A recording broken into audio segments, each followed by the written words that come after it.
প্ৰথম প্ৰশ্নটোলৈ আগবাঢ়ো Among the following states which state has the lowest birth rate in India নিম্নলিখিত ৰাজ্যসমূহৰ ভিতৰত কোনখন ৰাজ্যৰ জন্মৰ হাৰ আটাইতকৈ কম কেৰালা উত্তৰ প্ৰদেশ বিহাৰ ওয়েস্ট বেংগল গতিকে ইয়াৰ শুদ্ধ উত্তৰ হ'ব কেৰালা কেৰালাৰ জন্মৰ হাৰ আটাইতকৈ কম আৰু এটো হৈছে 14.7% আৰু লগতে মনত ৰাখিব বিহাৰৰ জন্মৰ হাৰ আটাইতকৈ বেছি তাৰ পিছৰ প্ৰশ্নটো হ'ল the secretariat of SAARC is set up at SAARCৰ সচিবালয় ক'ত অৱস্থিত ইয়াৰ শুদ্ধ উত্তৰ হ'ব কাঠমাণ্ডু SAARCৰ সেক্ৰেটাৰিয়েট নেপালৰ কাঠমাণ্ডুত অৱস্থিত আৰু বন্ধুসকল লগতে মনত ৰাখিব SAARC গঠন কৰা হৈছিল 1985 চনৰ 8 ডিসেম্বৰত তাৰ পিছৰ প্ৰশ্নটো হ'ল the longest river of peninsular India is ভাৰতৰ আটাইতকৈ দীঘল উপদ্বীপীয় নদীখনৰ নাম কি ভাৰতৰ আটাইতকৈ ডাঙৰ পেনিনচুলাৰ ৰিভাৰ হৈছে গোদাবৰী গোদাবৰী মহাৰাষ্ট্ৰৰ নাসিকৰ পৰা ওলাই আহিছে তাৰ পিছৰ প্ৰশ্নটো হ'ল which of the following caused radioactive pollution along the coast of Kerala তলৰ কোনটোৱে কেৰালাৰ উপকূলৰ তেজস্ক্ৰিয় প্ৰদূষণৰ সৃষ্টি কৰে ইয়াৰ শুদ্ধ উত্তৰ হ'ব থৰিয়াম থৰিয়ামে কেৰালাৰ উপকূলত তেজস্ক্ৰিয় প্ৰদূষণৰ সৃষ্টি কৰে মনত ৰাখিব তাৰ পিছৰ প্ৰশ্নটো হ'ল the biggest reserves of thorium are in আটাইতকৈ বেছি থৰিয়াম ক'ত পোৱা যায় ইয়াৰ শুদ্ধ উত্তৰ হ'ব ইণ্ডিয়া ভাৰতত থৰিয়ামৰ আটাইতকৈ ডাঙৰ ৰিজাৰ্ভছ আছে আৰু লগতে মনত ৰাখিব ভাৰতৰ অন্ধ্ৰ প্ৰদেশত আটাইতকৈ বেছি থৰিয়াম পোৱা যায় তাৰ পিছৰ প্ৰশ্নটো হ'ল what is the position of the earth when it is at the greatest distance from the sun সূৰ্য আৰু পৃথিৱীৰ মাজৰ সৰ্বোচ্চ অৱস্থানটো কি ইয়াৰ শুদ্ধ উত্তৰ হ'ল এপিহেলিয়ন হ'ল পৃথিৱী আৰু সূৰ্যৰ মাজৰ দূৰত্ব যদি আটাইতকৈ বেছি থাকে তাক এপিহেলিয়ন বুলি কোৱা হয় তাৰ পিছৰ প্ৰশ্নটো হ'ল which layer of the earth's atmosphere contains the ozone layer পৃথিৱীৰ বায়ুমণ্ডলৰ কোনটো স্তৰত ওজন স্তৰ থাকে ইয়াৰ শুদ্ধ উত্তৰ হ'ব স্ট্ৰেটোস্ফিয়াৰ আৰু লগতে মনত ৰাখিব জেট প্লেনছ ডাঙৰ জাহাজ উৰাৰ বাবে আইডিয়েল স্তৰটো হৈছে এই স্ট্ৰেটোস্ফিয়াৰতে আৰু ট্ৰপোস্ফিয়াৰৰ লগত জড়িত এটা ইম্পৰ্টেন্ট ফ্যাক্ট মনত ৰাখিব এই ট্ৰপোস্ফিয়াৰত ওয়েদাৰ ফেনোমেনা যিবিলাক আছে ধৰক বিজুলী ঢেৰেকনি বতৰ পৰিৱৰ্তন এই ট্ৰপোস্ফিয়াৰতে হয়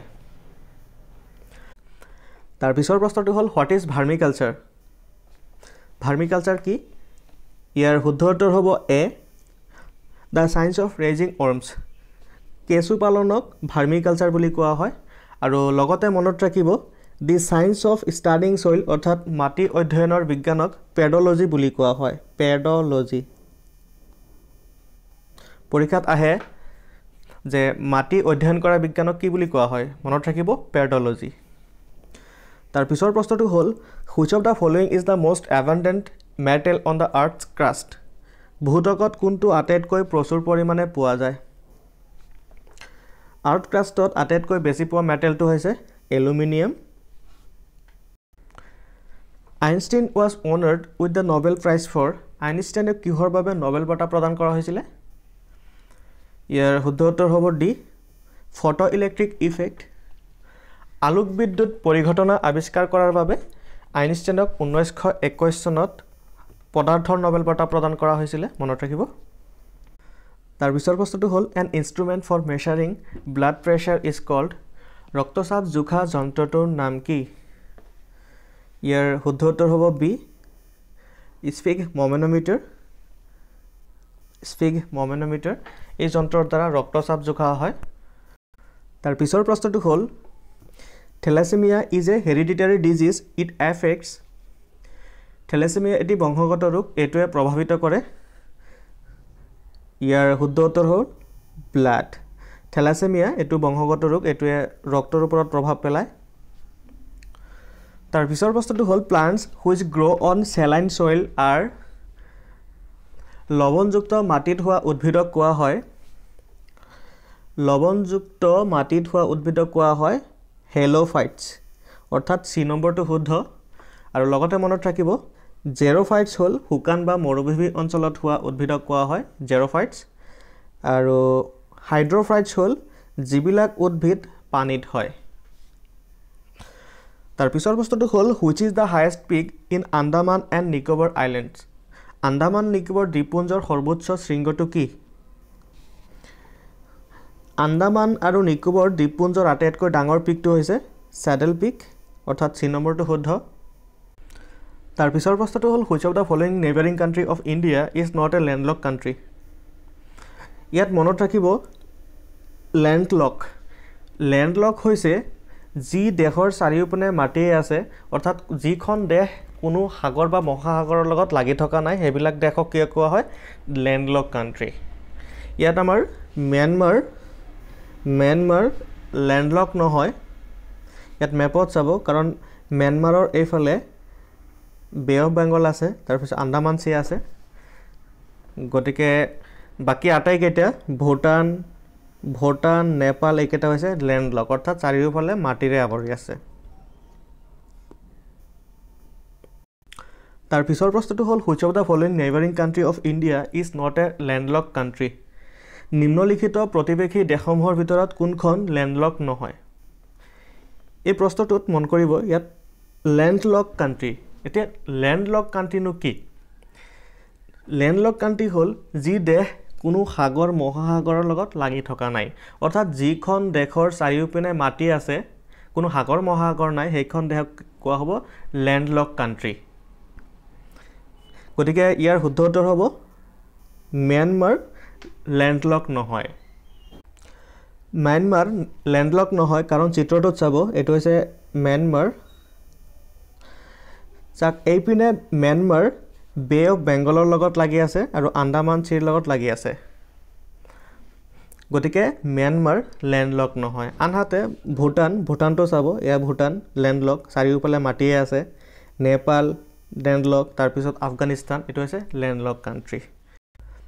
তাৰ পিছৰ প্ৰশ্নটো হ'ল which of the following forest is most wide spread in India ভাৰতত কোন ধৰণৰ বন আটাইতকৈ বেছি বিস্তৃত হৈ আছে ইয়াৰ শুদ্ধ উত্তৰ হ'ব বি ট্ৰপিকেল ডেচিডিয়াছ ফৰেষ্ট অৰ্থাৎ ক্ৰান্তীয় পৰ্ণপাতী অৰণ্য ভাৰতত আটাইতকৈ বেছি আছে ট্ৰপিকেল ডেচিডিয়াছ ফৰেষ্ট 65% আছে ভাৰতত তাৰ পিছৰ বস্তুটো হ'ল what is the SI unit of frequency অৰ্থাৎ কম্পনাংকৰ এছআই একক কি কম্পনাংকৰ এছআই একক হ'ল হাৰ্টছ তাৰ পিছৰ প্ৰশ্নটো হ'ল 1 পিকোগ্ৰাম ইজ ইকুৱেল টু 1 পিকোগ্ৰাম সমান ইয়াৰ শুদ্ধ উত্তৰটো হ'ব চি 10 টু দা পাৱাৰ -12 লগতে মনত ৰাখিব 1 কিলোগ্ৰাম হ'ল 10 টু দা পাৱাৰ 3 তাৰপিছত মিলিগ্ৰাম হ'ল 10 টু দা পাৱাৰ -3 তাৰপিছত মাইক্ৰগ্ৰাম হ'ল 10 টু দা পাৱাৰ -6 তাৰপিছত নেনোগ্ৰাম হ'ল 10 টু দা পাৱাৰ -9 পিকোগ্ৰাম হ'ল 10 টু দা পাৱাৰ -12 তাৰপিছত ফেমটোগ্ৰাম হ'ল 10 টু দা পাৱাৰ -15 তাৰপিছত অটোগ্ৰাম হ'ল 10 টু দা পাৱাৰ -18 এই গোটেইখিনি মনত ৰাখিব এইবিলাক পৰীক্ষাত আহে name the respiratory organs of insect পোক পৰুৱাৰ শ্বসন অংগৰ নাম কি পোক পৰুৱাৰ শ্বসন অংগ হৈছে ট্ৰেকিয়া অৰ্থাৎ শ্বাসনলী An economic system combining private and state enterprise is called as অৰ্থাৎ ব্যক্তিগত আৰু ৰাজহুৱা অৰ্থনৈতিক ব্যৱস্থাৰ সংমিশ্ৰণক কি বুলি কোৱা হয় ইয়াৰ শুদ্ধ উত্তৰ হ'ল মিক্সড ইকনমি অৰ্থাৎ যি অৰ্থনৈতিক ব্যৱস্থাত ব্যক্তিগত আৰু ৰাজহুৱা খণ্ড দুয়োটাই থাকে তেনেকুৱা কোৱা হয় মিক্সড ইকনমি অৰ্থাৎ আমাৰ ভাৰততো মিক্সড ইকনমি আছে কাৰণ কিছুমান আমাৰ ব্যক্তিগত খণ্ড আছে চৰকাৰৰ ওন্ড আৰু কিছুমান পাব্লিক ওন্ড তাৰ পিছৰ প্ৰশ্নটো হ'ল at which rate reserve bank of India borrows money from the commercial bank কোনটো হাৰত ৰিজাৰ্ভ বেংকে বাণিজ্যিক বেংকৰ পৰা ধাৰ লয় ৰিজাৰ্ভ বেংকে বাণিজ্যিক বেংকৰ পৰা যি হাৰত টকা ধাৰ লয় তাক কোৱা হয় ৰিভাৰ্ছ ৰেপো ৰেট মনত ৰাখিব আৰু ৰিজাৰ্ভ বেংকে কমাৰ্চিয়েল বেংকক যি হাৰত টকা দিয়ে তাক কোৱা হয় ৰেপো ৰেট আৰু বৰ্তমান ৰিভাৰ্ছ ৰেপো ৰেট হৈছে 4.9% আৰু ৰেপো ৰেট হৈছে 5.15% আৰু লগতে মনত ৰাখিব বৰ্তমানৰ বেংক ৰেট হৈছে 5.4%। এই আটাইখিনি মনত ৰাখিব, গতিকে প্ৰশ্নটো বহুত ইম্পৰ্টেণ্ট। তাৰ পিছৰ প্ৰশ্নটো হ'ল dear money refers to the money with, অৰ্থাৎ ডিয়াৰ মানি বুলিলে কি বুজা? ডিয়াৰ মানি হ'ল money with high rate of interest, অৰ্থাৎ যি টকাৰ ইণ্টাৰেষ্ট ৰেট অত্যাধিক তাক কোৱা হয় dear money. Dear money is money with high rate of interest, মনত ৰাখিব। তাৰ পিছৰ প্ৰশ্নটো হ'ল the headquarters of the International Monetary Fund is located at, অৰ্থাৎ IMFৰ মুখ্য কাৰ্যালয় ক'ত? IMFৰ মুখ্য কাৰ্যালয় আছে ৱাশ্বিংটন ডিচিত। আহকচোন IMFৰ বিষয়ে কিছু কথা শিকিলোঁ। IMF গঠন কৰা হৈছিলে 1945 চনত। ইয়াৰ হেডকোৱাৰ্টাৰটো ক'লৈ? ৱাশ্বিংটন ডিচিত। ইয়াৰ মুঠ সদস্য সংখ্যা হৈছে 189 কাণ্ট্ৰিজ। তাৰপিছত বৰ্তমান মেনেজিং ডিৰেক্টৰ হৈছে ক্ৰিষ্টালিনা জৰ্জিভা আৰু চিফ ইকনমিষ্ট হৈছে গীতা গোপীনাথ, যিজন ইণ্ডিয়ান অৰিজিনৰ। গতিকে এই এডিশ্যনেল ইনফৰমেশ্যনখিনি মনত ৰাখিব। The world trade organisation is an intergovernmental organisation established in, আন্তঃৰাষ্ট্ৰীয় বিশ্ব বাণিজ্য সংস্থা কেতিয়া গঠন কৰা হৈছিলে? ৱৰ্ল্ড ট্ৰেড অৰ্গেনাইজেশ্যন এইটো গঠন কৰা হৈছিলে 1995ত। New development bank is a multilateral development bank established by, new development bank হ'ল এটি বহুদেশীয় বিকাশ বেংক। এইটো কাৰ দ্বাৰা গঠন কৰা হৈছে? নিউ ডেভেলপমেণ্ট বেংক গঠন কৰিছে ব্ৰিক্সে, মনত ৰাখিব। আৰু ইয়াক আগতে ব্ৰিক্স ডেভেলপমেণ্ট বেংক বুলি কোৱা হৈছিলে। আৰু লগতে মনত ৰাখিব ব্ৰিক্সৰ বিষয়ে, ব্ৰিক্সৰ হেডকোৱাৰ্টাৰ আছে, অৰ্থাৎ ব্ৰিক্সৰ মুখ্য কাৰ্যালয় চাংঘাই অৰ্থাৎ চীন দেশত আছে। আৰু ইয়াৰ বৰ্তমান প্ৰেছিডেণ্ট হৈছে কেবি কামনাথ। তাৰ পিছৰ প্ৰশ্নটো হ'ল which of the following is the principal regulator for stock exchange in India? নিম্নলিখিতসমূহৰ কোনটো ভাৰতীয় ষ্টক এক্সচেঞ্জৰ নিয়ন্ত্ৰক? ষ্টক এক্সচেঞ্জৰ নিয়ন্ত্ৰক হৈছে সেবি, অৰ্থাৎ securities and exchange board of India. এইটো গঠন কৰা হৈছিলে 1992ত।